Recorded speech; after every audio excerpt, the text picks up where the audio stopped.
क्या आपको पता है आप जो व्रत उपवास रखते हैं इसका सिर्फ धार्मिक महत्व नहीं होता, इसका आयुर्वेदिक महत्व भी होता है। आयुर्वेद में 6 प्रकार की चिकित्सा बताई गई है, जिसमें से एक है लंघन। 10 प्रकार के लंघन हैं, जिनमें से एक है उपवास। यानी कि उपवास भी अपने आप में एक प्रकार की चिकित्सा है। अगर हम अच्छे से उपवास के नियमों का पालन करते हैं तो हमें धार्मिक ही नहीं बल्कि मानसिक और शारीरिक फायदे भी मिलते हैं। तो अगर आप उन लोगों में से हैं जो नवरात्रि व्रत सिर्फ एंजॉयमेंट के लिए नहीं कर रहे बल्कि इसके आयुर्वेदिक फायदे भी चाहते हैं, तो ये वीडियो आप ही के लिए है। चलिए स्टार्ट करते हैं आज की video. Thanks to all beautiful eyes watching my channel. मैं डॉक्टर वंदना स्वागत करती हूँ आपका मेरे अपने चैनल में, जिसका नाम है डॉक्टर वंदनाज आयु लैब। सबसे पहले हम उपवास का मतलब समझते हैं। तो इसका आध्यात्मिक मतलब समझेंगे। ये 2 शब्दों से बना हुआ है। उप यानी पास, समीप, वास यानी रहना। यानी उपवास का मतलब हुआ भगवान के या ईश्वर के समीप रहना, उनसे कनेक्ट हो जाना। अब आयुर्वेद के अकॉर्डिंग जो उपवास है वो लंघन की एक टेक्निक है। लंघन यानी ऐसी प्रक्रिया जो हमारे शरीर में लघुता लाती है, लाइटनेस लाती है। यानी आयुर्वेद के अकॉर्डिंग उपवास रखने से हमारे शरीर में और हमारे मन में भी हल्कापन आता है।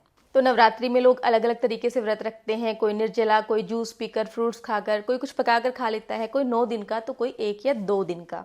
अब कुछ बातों को ध्यान में रखकर आपको डिसाइड करना है कि आप कैसे व्रत रखेंगे। सबसे पहले आपको ये देखना है आपके शरीर का बल कितना है, बल कैसा है। दूसरा, आपके शरीर में जो दोषों की स्थिति है वो क्या है, आपकी प्रकृति क्या है। अब इससे कैसे फर्क पड़ेगा वो मैं वीडियो में आगे बताऊंगी। इसके अलावा आपकी अग्नि कैसी है, यानी आपकी जो डाइजेस्टिव पावर है वो कैसी है, ये भी आपको ध्यान में रखना चाहिए। आपको कोई बीमारी तो नहीं है। अगर कोई बीमारी है, उसकी दवाई चल रही है, तो अपने डॉक्टर की सलाह से ही आप व्रत रखेंगे, ऐसे नहीं रखेंगे। तो चलिए अब जानते हैं कि आयुर्वेद के हिसाब से उपवास रखने से हमारे शरीर में फ़ायदे क्या होते हैं। तो सबसे पहला तो ये फ़ायदा होता है कि जो हमारी डाइजेस्टिव पावर है वो इम्प्रूव होती है, हमारी जो अग्नि है वो इम्प्रूव होती है। इसके अलावा हमारे शरीर में जो आम विष होता है वो पचने लगता है। आम विष यानी कि आयुर्वेद के अकॉर्डिंग हम जब भी कुछ उल्टा फुल्टा खाते हैं, ऐसी चीज़ें खाते हैं जिसे हमारा शरीर पूरी तरीके से पचा नहीं पाता, तो वो चीज़ हमारे शरीर में विष के रूप में इकट्ठी होने लगती है और ऐसा ही प्रभाव देती है जैसे कि विष हमारे शरीर में प्रभाव देता है। अब विष का मतलब ये नहीं है कि उससे हम मर ही जाएंगे, लेकिन वो तरह तरह की बीमारियों का कारण बनता है। तो जब हम उपवास रखते हैं तो उससे ये जो आम विष है ये पचने लगता है। इसके अलावा क्या होता है, हमारे शरीर में जो कफ दोष है अगर बढ़ा हुआ है तो वो भी रिड्यूस होने लगता है। लेकिन हमारे शरीर में वात और पित्त दोष भी बढ़ते हैं। इसीलिए अगर किसी की वात प्रकृति है, यानी कोई इंसान अगर बहुत ही दुबला पतला है, कमज़ोर है, उसके शरीर का बल काफ़ी कम है, उसकी बॉडी में बहुत ज़्यादा ड्राइनेस है, हड्डियों की उससे बीमारियां हैं, शरीर में बहुत ज़्यादा दर्द रहता है, या फिर एज बहुत ज़्यादा है, ऐसी कंडीशन में आपको उपवास अवॉइड करना चाहिए। दूसरा, उपवास करने से पित्त दोष भी बढ़ता है। इसीलिए अगर किसी के शरीर में ऑलरेडी पित्त दोष बुरी तरीके से इम्बैलेंस हो रखा है तो उसे भी उपवास करना अवॉइड करना चाहिए, या फिर अगर करे भी तो पूरी सावधानी के साथ करना चाहिए। वात पित्त प्रकृति के जितने भी लोग हैं उन्हें 9 दिनों का उपवास तो बिल्कुल भी सजेस्ट नहीं करती हूँ। अगर आप उपवास करें भी तो 1 दिन का या फिर 2 दिन का होना चाहिए। उसमें भी आप पूरी तरीके से निर्जला या फिर कुछ भी नहीं खा पी रहे, इस तरह का उपवास आपको नहीं रखना है। अब बात करते हैं हम कि हमें इससे मानसिक कौन से फायदे मिलते हैं। तो जो हम उपवास करते हैं अगर धार्मिक रूप से देखें तो उसका शारीरिक से ज़्यादा मानसिक महत्व होता है। यानी कि ऐसा नहीं है उपवास करने का मतलब कि हमने कुछ खाना पीना छोड़ दिया तो वो ही उपवास है। अब अपनी कोई भी बुरी आदत छोड़ दो, वो भी उपवास है। उपवास को हम व्रत कहते हैं। व्रत यानी संकल्प। हम एक संकल्प लेते हैं जिसे हम पूरा करते हैं, तो ये ही तो एक्चुअल में उपवास का धार्मिक महत्व होता है। मान लो आपकी गलत हैबिट है, आप शराब पीते हो, आप सिगरेट पीते हो, अगर आपने नवरात्रि के 9 दिनों के लिए ये चीज़ बंद कर दी तो आपने उपवास कर लिया। जरूरी नहीं कि भूखे रहकर उपवास किया जाए। जैसे कि आपने नॉनवेज खाना छोड़ दिया 9 दिनों के लिए, ये भी एक तरीके का उपवास है।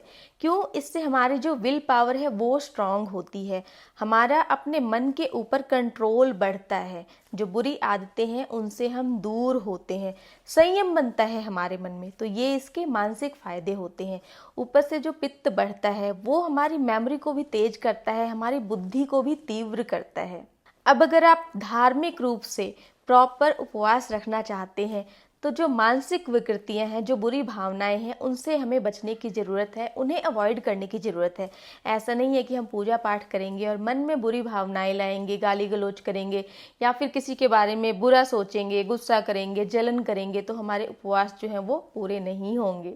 तो जैसा कि मैंने बताया, व्रत उपवास रखने से हमारे शरीर में हल्कापन आता है, वैसे ही मन में हल्कापन आता है।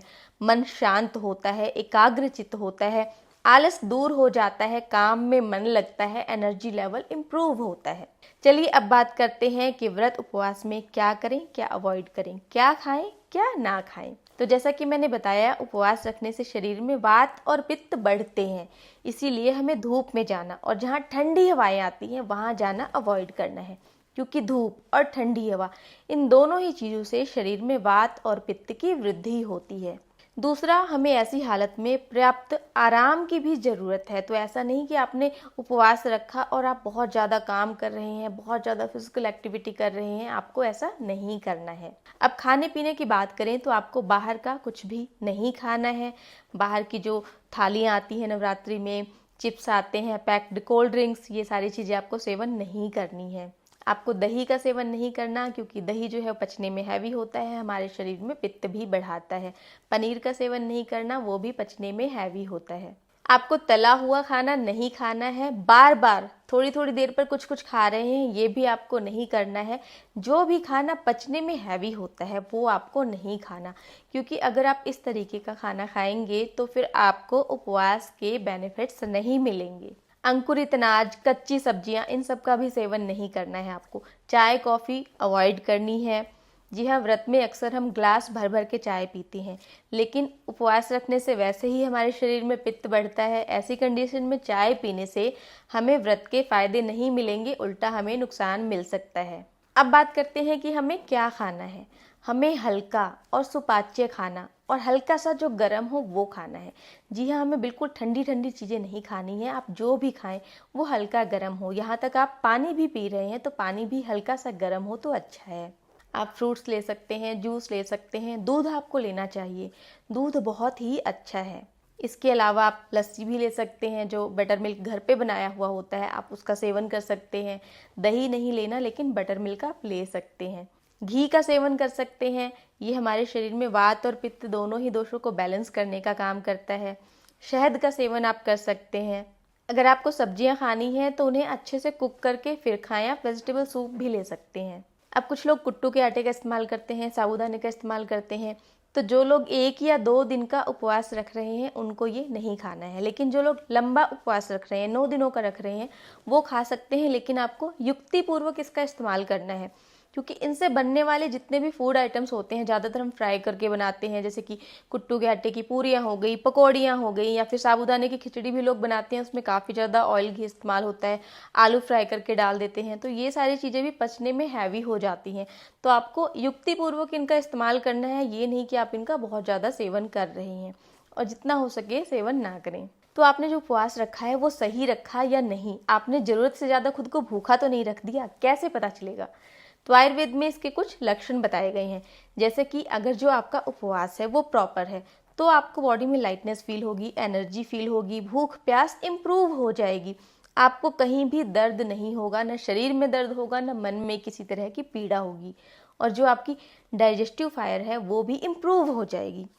लेकिन इसके विपरीत अगर आपने खुद को ज़रूरत से ज़्यादा भूखा रखा तो क्या होगा? आपको बहुत ज़्यादा थकावट होगी, वीकनेस महसूस होगी, शरीर में दर्द होगा, टूटने जैसा दर्द होगा, चक्कर भी आ सकता है, मुंह सूखने लगेगा, प्यास बहुत ज़्यादा लगेगी, उसके बावजूद भी हो सकता है आपको पानी पीने का मन ना करे। भोजन से आपकी रुचि खत्म हो जाएगी, यानी कुछ भी खाने का मन नहीं करेगा, जो आपका डाइजेशन है वो काफ़ी वीक हो जाएगा। तो इन सारी बातों का मतलब है कि आपने अपने आप को भूखा रख दिया है, बिल्कुल ही उपवास जो है वो बहुत ज़्यादा हो गया है। आयुर्वेद में बताया गया है कि हमारे पेट में जो अग्नि होती है, जो हमारी डाइजेस्टिव फायर होती है, वो हमारे शरीर में भोजन को पचाती है, लेकिन जब वहाँ पर भोजन नहीं होता तो वो शरीर के दोषों को पचाती है। जैसा कि मैंने बताया, आम विष उसको पचाती है, यानी हमारे शरीर के टॉक्सिन्स को पचाने लगती है। लेकिन जब शरीर के ये टॉक्सिन्स भी पच जाते हैं और पचाने के लिए कुछ और नहीं बचता, तो वो अग्नि हमारे शरीर के धातुओं को, यानी रस, रक्त, मांस, मेद, अस्थि, मज्जा, ये हमारे शरीर के 7 धातुएं हैं जिससे हमारा शरीर बना हुआ है, इन्हीं को पचाने लग जाती है। तो इसीलिए आपका जो उपवास है वो आपको अपने शारीरिक बल, अग्नि और आपकी प्रकृति के हिसाब से ही करना है, तभी वो आपके लिए फायदेमंद होगा। अब व्रत तो रख लिया, अब व्रत जब हम खोलते हैं तो क्या करते हैं, हलवा पूरी या फिर खीर पूरी छोले, इससे व्रत खोलते हैं ट्रेडिशनली, है ना। तो हमें ऐसा नहीं करना है। व्रत खोलते ही हमें इतना हैवी खाना नहीं खाना चाहिए। प्रसाद के रूप में आप थोड़ा सा ग्रहण कर सकते हैं, लेकिन कोशिश करें जब आप व्रत खोलते हैं तो अगले दिन आप हल्का सुपाच्य भोजन ही करें जो कि थोड़ा सा गर्म हो। आप हैवी खाने की तरफ धीरे धीरे जाएं। होपफुली आज की वीडियो आपके काम की साबित होगी। अगर वीडियो अच्छी लगी हो तो लाइक कर देना। ऐसे ही और वीडियोस के लिए सब्सक्राइब टू माय चैनल। जय माता दी।